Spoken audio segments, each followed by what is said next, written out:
Hey, toy fans of all ages, welcome back to another video looking at the toy industry as brought to you by Spectra Creative and me, Scott, ToyGuru Neitlich.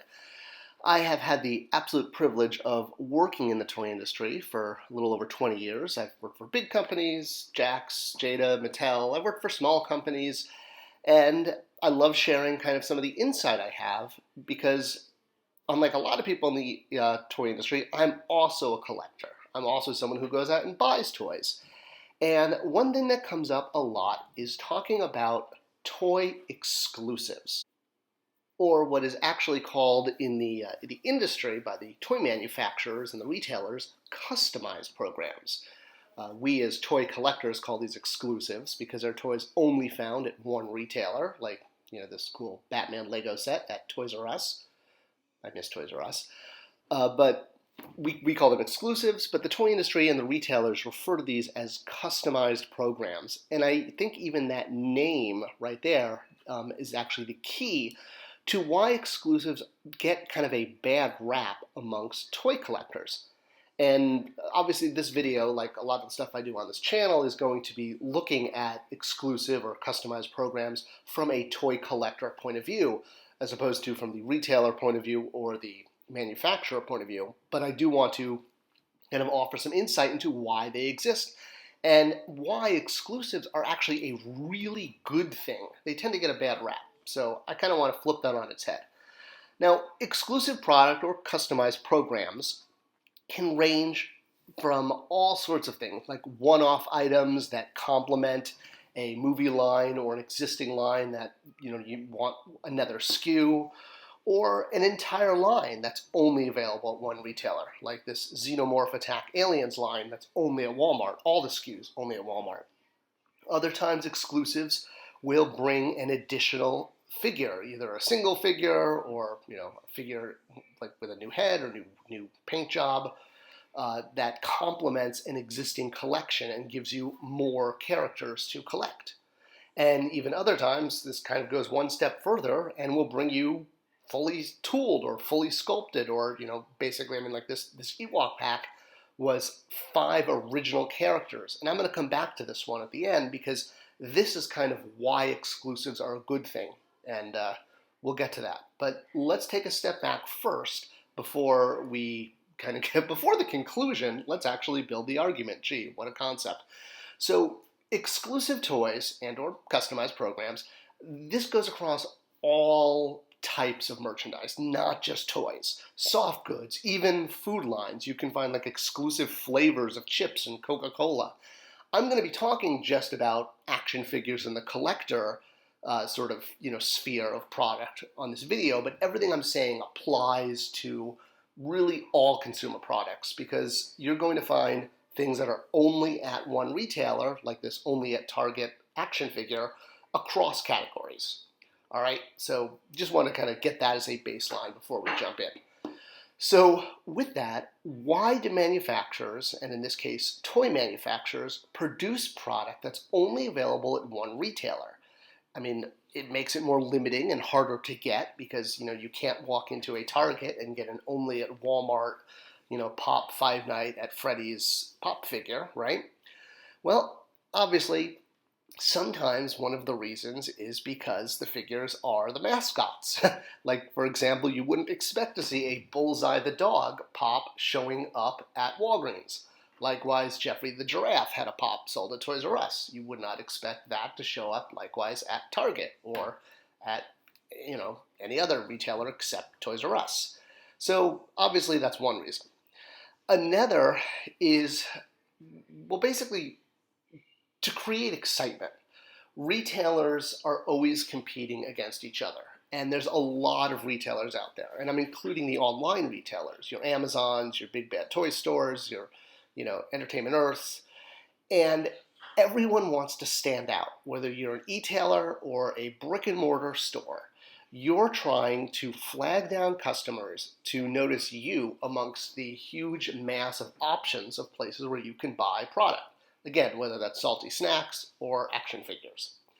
So to help with this, retailers essentially make a deal with manufacturers and say, if you if we carry your line, we need you to give us something unique that complements that line that's only at our store, so that fans of, say, Marvel Legends or DC Universe Classics or whatever can come to our retailer, our specific retailer, to get a figure as part of their collection. So that tends to be kind of the handshake deal. We'll carry the main line if like this here, perfect. This is the DCU Classics main line in the orange packaging. We'll carry this, but we need something that's going to be special just for us to bring in customers. So, for example, with DCU Classics, since I was the brand manager of that at Mattel, we wanted to give, well, all retailers, but in this case I'm going to talk about the Target program. Target wanted something that was going to draw in customers just for them as, part of the, agreement to carry the main line. Now, as a collector and a fan of the Justice League Unlimited line, with it going off the air, I really wanted to find a way, honestly, personally, to keep this line going because I was actively collecting it. So the pitch we came up with was offering this to Target because since it wasn't on the air anymore, there honestly wasn't as much interest from everyone from carrying it. But by making it only available at Target, it kind of shined it up and made it special again. And it was great because we could put it now in the orange packaging. It would complement the main line, the 6-inch figures, and the 3 3/4 figures. And it would be something that was only at Target that would draw in guests to one specific retailer. In this case, again, Target. And from a personal note, it kept Justice League going, which I was thrilled about. So it kind of hit two birds with one stone. We got to keep a great toy line going that had a dedicated fan base, and at the same time, give Target something that would be unique, that would complement the main line. It wasn't a one-off, it wasn't something odd that just stood out that had nothing else. It completely blended with the brand statement, the orange packaging of DC Universe, the full new toy line that included Infinite Heroes and Classics. All right, so switching gears, another thing that often happens with customized product is when you have a major entertainment like Captain Marvel here, companies tend to sometimes divide up the main hero to make sure everybody, all the main retailers, get sort of a version of that hero. So much like those two versions of Captain Marvel, where one was Walmart and one was Target, same thing with this Mandalorian pop for the Baby Yoda, or the child, excuse me, right? He's supposed to be the child, that's the official name. So Walmart here gets the closed eyes Force version, and Target gets the sad I want to play with you version. Essentially very close to being the same toy, but for completists, for collectors, and now for retailers, you have something special. Other times, retailers will, I guess you could say, sort of fall in love with a certain price point / form factor. So for example, this multi-pack of 12-inch figures, you saw this at Target repeated for multiple brands and multiple entertainment launches. They really liked the idea of a group of 12-inch figures together. It was a good giftable price point, perfect for the holidays. So you would tend to, once you kind of found a price point and a structure that worked, it would tend to get repeated over and over again because it kind of, it fit what that retailer was looking for. So this is a perfect example where Target liked the 12-inch Titan series, limited articulation figures, and did it for lots of different movies and lots of IP. Another example is Toys R Us, and I know they're not around as much anymore. I miss them a lot. But what Toys R Us had that no other retailer did was shelf space, where everyone else had one aisle for action figures, one aisle for dolls, one aisle for crafts, arts and crafts. Toys R Us almost had basically unlimited space. So that actually allowed them to just carry more SKUs. So they didn't just need a exclusive that would draw customers in. They actually had the ability to literally carry more and hold more. So they wound up sort of being a tool for the whole toy industry, which is why they're really missed, because they could carry SKUs because they had room to do so. So they could have more exclusives than almost anyone else, and they could have different price points and singles and multi-packs and all sorts of things. And I mean, honestly, this is a big reason why it hurts the toy industry to have lost Toys R Us, simply because Toys R Us offered something that no other retailer did, and that was shelf space. They could carry, what a lot of people say is 80% of the toys in the toy industry were at Toys R Us, whereas you're only going to find 20 to 25% of them at something like a Target or a Walmart. So that was kind of a Toys R Us thing. So customized programs in general, or exclusives, they are a beacon. They are designed by manufacturers to help draw in customers to a main line. And an ideal exclusive or customized program is going to be simple to make. Sometimes because it has to be done quickly, but other times, the run is going to be much smaller. So you want to avoid things like tooling. Tooling is the sunk cost, and it's the very expensive cost. And overall, an exclusive has a much lower run than a mainline item, maybe between almost 20 to 50% lower.